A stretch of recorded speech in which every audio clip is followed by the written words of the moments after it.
नमस्ते दोस्तों। आज सुनिए कुख्यात दस्तू और उसकी माँ। और इस वर्ष भी उसका वह नतीजा निकला जो विगत 2 वर्षों से चला आ रहा था। उसके अन्य साथीगण किलक रहे थे। आज छुट्टियों में यहाँ वहाँ जाने के प्लान बना रहे थे। उसने जैसे तैसे निगाह बचाकर अपनी राह ली।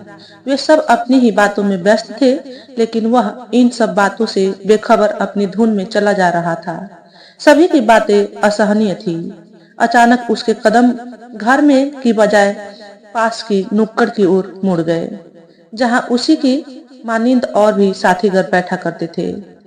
यदा कदा किसी बाला के निकलने पर छिटाकशी करते एवं हंसी ठहाकों में मशगूल हो पान का बीड़ा दबाए पिचकारियां चलाते रहते। किसका किससे क्या चल रहा है, कौन कब कहाँ व कैसे जा रहा है, आदि आदि अनेकानेक ऐसी अनर्गल बातें जो फुर्सत में रहने वालों के दिमाग में आया करती हैं, महाविद्यालयीन चुनाव प्रक्रिया का निर्माण करते थे। किसको किस तरह बैठना है, किससे चंदा इकट्ठा करना है, किस बस वाले को देखना है, अपोजिट में कौन खड़ा हो रहा है, किसको कैसे किडनैप करना है, और चुनाव संपन्न हो जाने पर अगले चुनाव की रूपरेखा बनाने में जुट जाते। धीरे धीरे चलता हुआ रवि अपने साथियों के बीच पहुंचा। रिजल्ट लेकर आ रहे हैं जनाब। विजय ने उसे देखते हुए व्यंग कसा। अरे छोड़ो भी यार, तुम्हें तो एक ही विषय में सप्लीमेंट्री आई है, एडमिशन तो मिल ही जाएगा। फिर रहे अगले साल के प्रेसिडेंट। अम्मा छोड़ो भी यार, क्या गम करते हो। ये लो भाई रवि, इस वर्ष नहीं तो अगले वर्ष देखा जाएगा। कहते हुए रमेश ने उसकी तरफ चाय का गिलास बढ़ा दिया और सिगरेट सुलगा ली। उसने सोचा, कितना ध्यान रखते हैं मेरे दोस्त मेरा। उसने मस्तिष्क को हल्का सा झटका दिया और चाय का गिलास ले धीरे धीरे सुड़कने लगा।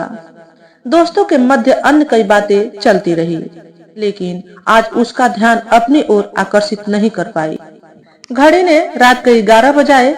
लड़खड़ाते कदमों से उसने दरवाजा खोला तो माँ से सामना हो गया।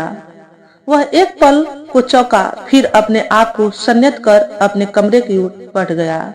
माँ चाहते हुए भी कुछ न बोल सकी। रवि की इन रोज रोज की हरकतों से परेशान हो उठी थी वह तो, लेकिन रवि पर किसी की बातों का कोई असर ही नहीं होता था। कॉलेज जाने की बजाय वह वही नुक्कड़ पर पहुंचकर अपने दोस्तों के साथ नित नई कारगुजारियां करता। घर पर शिकायतें आती और वह निखट बना सुनता रहता। ज्यादा हुआ तो माफी मांगकर पिंड छुड़ा लेता, लेकिन अगले दिन वही हरकतें फिर शुरू। कहते हैं माँ नहीं रहे मौसाल नहीं रहता, वह पिता न रहे तो परिवार। यही स्थिति कुछ उसके साथ भी हुई। 10 वर्ष की आयु में ही उसके सिर से पिता का साया उठ गया था। जैसे तैसे उसकी बहन का ब्याह हुआ, यूं उसकी पढ़ाई जारी रही, लेकिन गलत संगति का असर पाकर वह अंधकार की गर्त में डूबता ही चला गया। अनेक बुरी आदतों का शिकार होकर रह गया। पिता न रहने से उसे डांटने डपटने वाला या उसे सही राह पर लाने वाला कोई न था।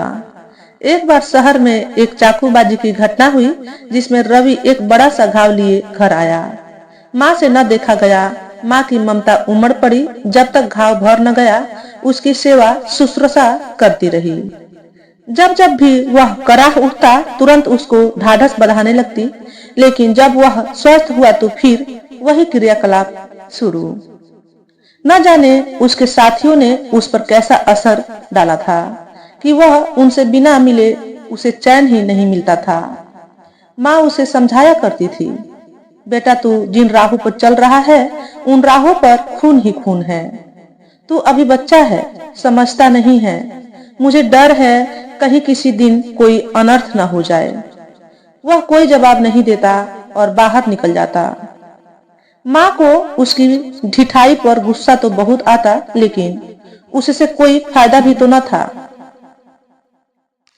और आज 4 दिन से उसका कहीं भी पता नहीं था। माँ 4 दिन से उसकी राह देख रही थी, भयभीत थी, शायद अनिष्ट की आशंकाओं से। तलाश की, लेकिन कहीं पता न चला। 4 दिन तो क्या, 4 माह और 4 वर्ष व्यतीत हो गए। इस बीच वह उसका पता तो न पा सकी अलबत्ता एक दिन 500 रुपए का मनी ऑर्डर उसके नाम आया। भेजने वाले ने अपना अता पता व नाम तक नहीं लिखा था। पति की जमा पूंजी तो लगभग खत्म हो चली थी, कुछ बेटे द्वारा उड़ा दी गई थी तो कुछ सामान्य जरूरतों को पूरा करने में खर्च हो गई थी। ऐसे में 500 रुपए उसके लिए पर्याप्त थे। उसे अकेलापन व सुनापन कचुटता था। त्रस्त हो बुढ़िया ने सोचा क्यों न अपनी बेटी के घर रहा जाए। कुछ दिन, कुछ सांसें ही तो बची है, शायद वही कट जाए। रुपयों को सहेज कर आवश्यक सामान ले वह रेलवे स्टेशन की ओर चल दी। रेल की सीटी की आवाज पर उसकी आंखें भर आई। अपना बेटा तो खो चुकी थी, शहर भी छोड़कर जाना पड़ रहा था। जाने इस शहर में फिर उसका आना होगा भी या नहीं। यही वह शहर था जहां वह पहली बार दुल्हन बनकर आई थी। तब कितना अच्छा लगा था उसे। आज उसी शहर का बिछोह उसके हृदय को विदीर्ण किए दे रहा था। अर्ध विक्षिप्त सी वह अपनी ही धुन में बाहर जल्दी से आकर गुजर जाने वाले पेड़ों को देख रही थी। शाम का धुंधलका घिर आया था। एक बार फिर अपने बेटे की तस्वीर उसके जेहन में उभर आई। रह रहकर बेटे का बिछोह उसके शांत जल से मन को उद्वेलित कर जाता। वह शांत चित्त होने का प्रयत्न करती, लेकिन एकटिस उठती और अंततः तक एक अनजानी सड़क छोड़ जाती। परिणाम स्वरूप मन का दर्द आंखों के माध्यम से तरल हो बह उठता। बाहर शाम का धुंधलका गहराता जा रहा था, बिल्कुल उसी के जीवन की तरह, जिससे वातावरण अंधकारमय होता जा रहा था। लंबे सफर के कारण उसकी आंखें कुनिंदी सी हो रही थी। वह आंखें बंद किए अपनी मंजिल की ओर बढ़ती जा रही थी। गाड़ी रुकने का उपक्रम करने लगी। शायद कोई स्टेशन आ गया था। वह एक छोटा सा स्टेशन था जहां मात्र एक टीन शेड लगाकर छोटा सा बुकिंग ऑफिस बनाया गया था। बुकिंग ऑफिस के अलावा वहां अन्यत्र रोशनी की मात्र कल्पना ही की जा सकती थी। और तभी एकाएक 8-10 हथियारों से लैस डाकू डिब्बे में आ चढ़े। खबरदार, अगर किसी ने चालाकी की तो जिसके पास जो भी है निकाल कर हमारे हवाले कर दो, वरना जान से हाथ धो बैठोगे। एक कड़कदार आवाज गूंजी। उनुंदी सी बुढ़िया चौंक उठी और टुकर टुकर सारा नजारा देखने लगी। सभी यात्रियों ने अपने अपने नकदी व जेवर उन्हें देने में ही खैर समझी, लेकिन बुढ़िया उन लोगों की निगाह बचाकर उतरने लगी। धड़ाधड़ एकाएक फायर हुआ जो उन डाकुओं के सरदार ने किया था, जो अभी अभी दूसरे डिब्बे से आया था। गोली बुढ़िया की पीठ में लगी थी और वह हरहरा कर गिर पड़ी। चालाक बुढ़िया, अगर किसी ने कोई चालाकी की तो उसका भी वही हाल होगा जो इस बुढ़िया का हुआ है। जो कुछ है हमारे हवाले कर दो। आवाज सुनकर कराहती हुई बुढ़िया चौंक उठी। वह पूरी शक्ति के साथ चीखी, रवि! वह भी चौंक उठा, दौड़कर बुढ़िया के पास पहुंचा और चिल्ला उठा, माँ माँ! उसने नकाब उतारकर फेंक दिया। वह पागलों की भांति माँ को चूमने लगा। ये मुझसे क्या हो गया? माँ, मैं ये क्या कर बैठा?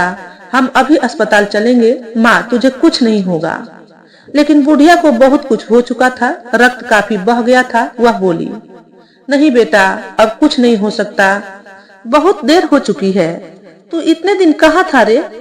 देख, मैं कहा करती थी ना, इन राहों में खून ही खून है, चाहे वह तेरा बहे या मेरा या अन्य लोगों का।